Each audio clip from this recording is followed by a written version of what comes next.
Welcome to the Deep Dive. We're the place where we take sources, sometimes a whole stack of them, and really pull out the most important bits for you. That's right. And today, we're diving into something quite specific, quite powerful, really. A YouTube transcript. It's titled Healing Prayer with Healing Verses from the Bible. A spiritual resource, then. Exactly. And our mission, our goal for this deep dive is to explore, maybe analyze a bit, the core themes, the promises, that are presented in this specific source. Okay. We'll be looking at how it talks about concepts like mercy, faith, healing, and peace. It does this using, its own selection of Bible verses and affirmations. So we're dissecting its particular interpretation. Precisely. Get ready to uncover maybe some surprising takes or perhaps just some aha moments about how it presents these big ideas. Sounds good. Where do we start? Okay, so let's begin right at the foundation, which the source seems to say is God's mercy. How does this transcript introduce mercy? What's the feel it's going for? Well, what's really foundational, as you said, is this invitation it gives. It says to approach God's throne of grace with confidence so that we may receive mercy. Confidence, okay. Yeah, and it stresses that this mercy isn't something earned. It quotes, not because of righteous things we had done, but because of his mercy. So completely unearned. Exactly. It's presented as given because of his kindness, his love expressed through Jesus. So it's framed as this proactive, inherent divine thing, not based on us at all. That idea, that framing of unearned mercy as like a starting point, feels pretty critical to the whole piece. Mm-hmm. And then the source connects this directly to healing, doesn't it? How does it make that jump? It does, yeah. It uses the example of Jesus healing the sick as a demonstration of his authority to forgive sins. Oh, Specifically, it mentions the story of the paralytic man, the one told to get up, pick up your mat, and go home. right. So the source basically implies a belief system where if you accept Jesus has the authority to forgive your sins, Then you'd also accept he has the authority to heal you. that seems to be the logic presented, yes. Yep. The healing is framed as a visible sign of that spiritual authority. Okay, and digging a bit deeper here, the source uses Psalm 136 quite a lot. That phrase, God's love endures forever. Repeatedly, yes. It brings in examples like creation, the heavens, earth, sun, moon, stars, but also God remembering us in our lowest state, freeing us from enemies, providing food. Why this constant repetition, do you think? What's the source trying to build? Well, repeating his love endures forever acts like this bedrock promise throughout the text. Okay, foundation. Exactly. It anchors all the other ideas, mercy, faith, healing, and what the source presents is this unchanging, eternal, divine love. A love that applies to everything from the cosmos down to, individual struggles. So it's not just a nice thought. It's presented as like the underlying principle. Precisely. It frames the whole interaction not as conditional, but based on this steadfast, always there love. That's a key theological point the source is making. All right, so we have this foundation of unearned mercy, grounded in enduring love. The next logical step in the source's argument seems to be, how do you access this? Right. And that's where faith comes in. So what is faith? According to the source, how does it function? Well, the source describes faith as the way someone overcomes the world. And the condition given is believing Jesus is the Son of God. Okay. It encourages the listener to run with perseverance the race marked out for us, fixing our eyes on Jesus, the pioneer and perfecter of faith. So it's active, not passive. Pioneer and perfecter. I like that phrasing. It suggests Jesus both starts it and finishes it in us. That's the implication, yes. Like he cleared the path, but also helps you, the believer, grow in your own faith. And it uses some vivid stories too, right? Like the woman who was told, daughter, your faith is healed, you go in peace. Yes, and it connects faith to rivers of living water flowing from within the believer. Those are strong images. Rivers of living water suggest something dynamic, internal. Very much so. An overflowing, life-giving source that it says comes from belief. And what about the amount of faith? Does the source say, you need a lot? Actually, no. That's quite striking. It emphasizes that even faith as small as a mustard seed is enough. The mustard seed analogy. Right. Enough to say to this mountain, move from here to there, and it will move. Nothing will be impossible for you. So it's not about having huge faith, just having some faith.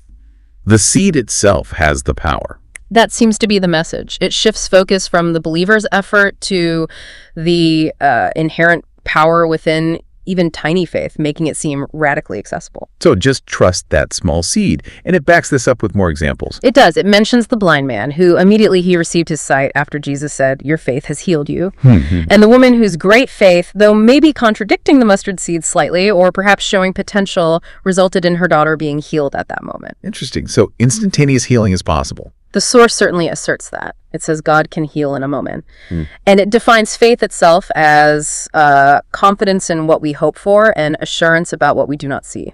Confidence and assurance.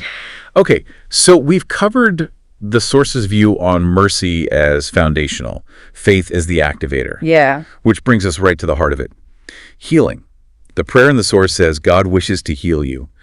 How does it explain the basis, the why, behind this healing? It links it very directly to Jesus's actions in biblical prophecy. Okay. It quotes scripture saying Jesus took up our infirmities and bore our diseases, and also citing Isaiah, by his wounds we are healed.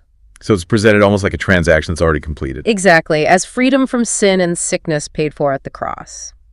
From the source's perspective, it's not just something God might do, but something already accomplished, available through faith. And it points back to the Old Testament too, right? Mentioning God's name. Yes, that I am the Lord who heals you is one of God's names mentioned there. And that he heals the brokenhearted and bandages their wounds. That phrase seems broader than just physical healing. Definitely. And the source makes that distinction clear. The healing it talks about isn't only physical. It's emotional, spiritual. Yes, it extends to the heart, spirit, soul.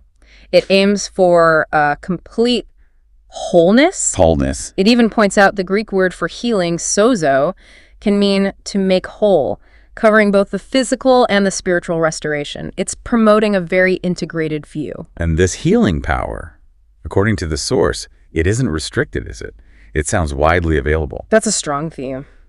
It notes Jesus gave his disciples authority to heal every disease and sickness, flat out stating there is no disease or sickness that God cannot heal. Wow, that's quite a claim. It is. And it adds that everyone tried to touch him because healing power went out from him, and he healed everyone. So the message is, it's for everyone, universally accessible. That's certainly the way the source presents it, highlighting Jesus's actions and the authority supposedly given to followers. And it even suggests believers can do more. It does quote the idea that believers will do even greater things than these that Jesus did, because as it states, he's with the Father. It's definitely an empowering message for the listener. Okay, so beyond mercy, faith, and this comprehensive healing, the source puts a lot of weight on peace. Peace is a major theme. How is this peace characterized? What makes it different? Well, a key element is reassurance. The source repeatedly says things like, God will never leave you nor forsake you. So presence. Yes, and you don't need to be afraid ever again. It's positioned as a direct counter to fear, to discouragement. And what's that based on?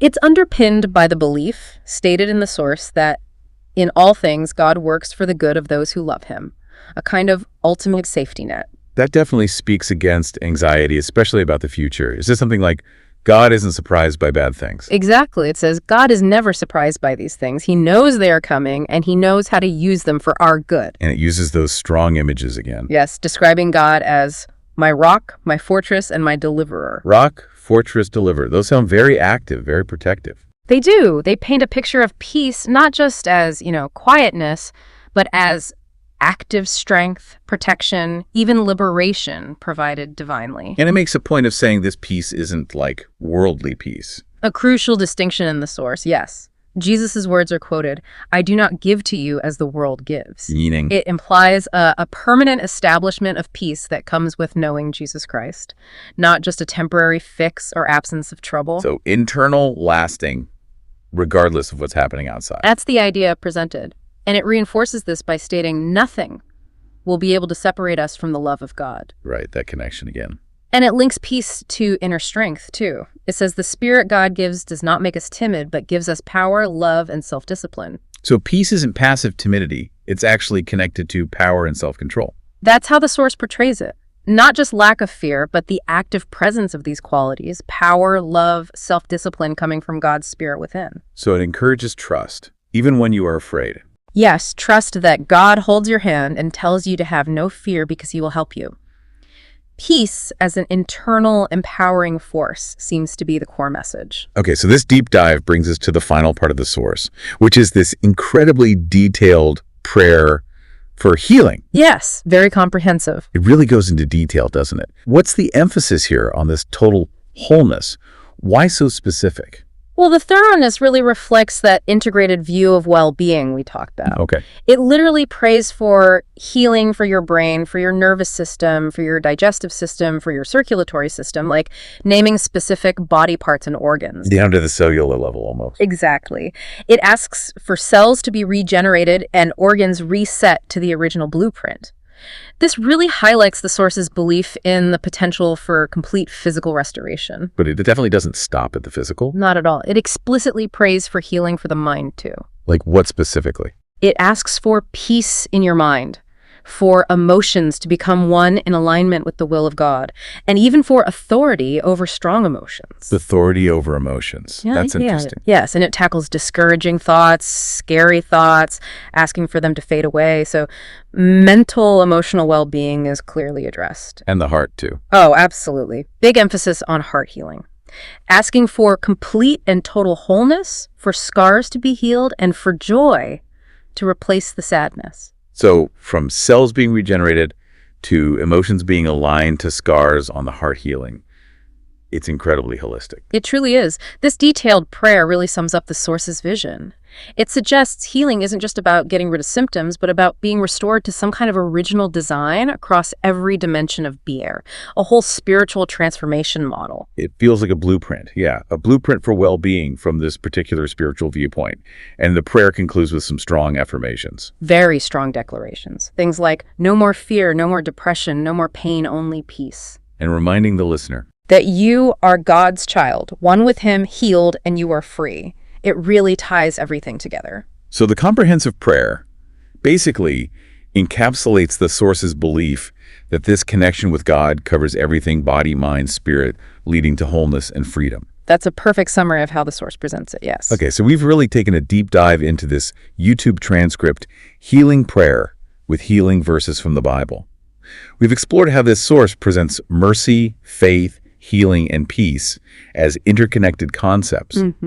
We saw how it links God's love, described as unconditional, to the power to forgive and heal, how it portrays faith, even tiny faith like a mustard seed, as having mountain-moving potential. And how healing is framed as total wholeness, physical, mental, spiritual. Right, and how peace is presented not just as an absence of fear, but as this permanent internal gift from God connected to strength. It really does distill a very complete spiritual perspective on well-being, offering a deep sense of security and belonging, at least according to this specific interpretation. Absolutely. And as you, our listener, reflect on this deep dive, maybe consider this question. Yeah. How might embracing that specific idea from the source, the faith as small as a mustard seed, maybe shift your approach to a challenge you're facing right now?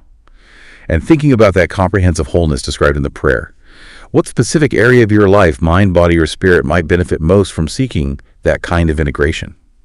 Something to think about.